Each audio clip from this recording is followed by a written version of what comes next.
How a bankrupt child created one of the most luxurious cars. When farm boy Henry Royce first started tinkering with engines, no one could have predicted he would one day create some of the most expensive cars in the world. Now, the Rolls-Royce brand is well known throughout the world thanks to its 130-plus dealerships spread across 40-plus nations. But it all began with a poor kid with a passion for innovation, and history was truly made when he finally met his adventurous buddy. The youngest of 5 children, Frederick Henry Royce, was born in Wilton, England in 1863. His parents, James and Mary, owned and operated a flour mill. After going bankrupt in 1867, the poor Royce family located to London in search of a better life. When Henry was 4 years old, he already had his first job as a birth scarer on a nearby farm. After his father passed away in 1872, he started selling newspapers and delivering telegrams. Henry took advantage of any chance to further his education, studying algebra, French, and electrical engineering in his spare time. He started an apprenticeship at the Great Northern Railway when he was a young teenager, and after a brief stint there, he went on to work for the Electric Light and Power Company in London. In 1882, he relocated to Liverpool, where he carried on with his employment with the Electric Light and Power Company. When he was 22 years old, he co-founded a business with his engineer friend Ernest Claremont. For the following few years, the company produced electrical parts including doorbells and dynamos around the clock under the brand F.H. Rose. The business kept expanding, and by 1894 they were also making electric cranes. Henry's interest, though, began leading him in other directions. While Henry Royce is an important part of the Rolls-Royce story, we shouldn't overlook Charles Stewart's contribution.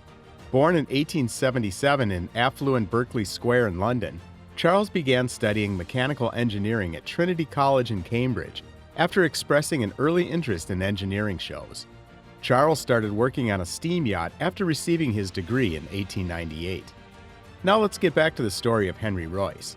While running his business, Henry became increasingly interested in automobiles. In 1901, he decided to improve a used 2-cylinder Carville he had purchased.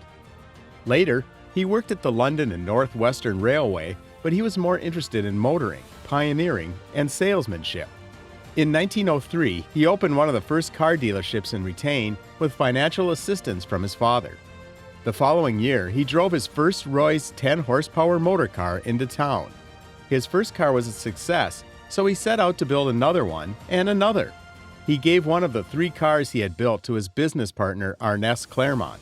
By the end of 1903, he had designed and built his first petrol engine. Although Charles had always preferred 3- and 4-cylinder vehicles, Henry Royce's 2-cylinder vehicle greatly impressed him.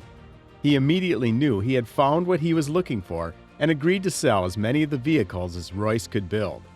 Henry Royce and Charles are both excellent people, and they made an excellent team. As a result of the automobile's enormous popularity, the Rolls-Royce firm in 1906, followed by the introduction of the 6-cylinder Silver Coast, which was recognized as the best car in the world within a year. Therefore, in addition to Henry and Charles, who were busy creating and marketing automobiles, they also owed this success to their partners. When Charles' partner Claude Johnson was appointed managing director, he understood the value of enhancing the company's reputation, and being a publicity whiz, he planned a series of shocks to highlight the dependability and peacefulness of Rolls-Royce automobiles. Of all, marketing by itself can only take you so far, so Henry and Charles committed themselves to produce the highest quality work they could. But when it came to working, Henry in particular had a talent for pushing himself to the maximum. But when Charles was killed in an aeroplane accident in 1910, their remarkable partnership came to an end. The tragic loss of this man signaled the end of the short-lived Rolls-Royce alliance. Henry was now left to continue their legacy on his own. Henry steadfastly adhered to his fundamental philosophy of creating the best design with the finest materials and the highest caliber of craftsmanship. Rolls-Royce is currently owned by BMW and is still recognized for building some of the most expensive automobiles in the world. However, what makes this car so expensive is that the color is one of the most expensive variables that determine the price of a Rolls-Royce. Rolls-Royce Inc. boasts of offering over 44,000 various color choices. One of the reasons the paint job is so expensive is that they have to try several various paint shades before they find the one you desire.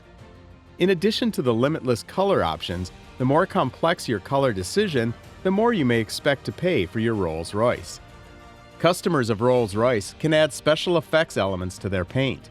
But one extremely wealthy customer went one step further and asked for the addition of 1,000 diamonds. Royce applies a total of 23 layers of paint, including any spatial effects the client has desired. At Rolls-Royce, the detailing is done by hand and by a single person using a brush, and it is done to the customer's specifications. Instead, Rolls-Royce personnel visit the customer's location and complete any adjustments the customer requests to the detailing.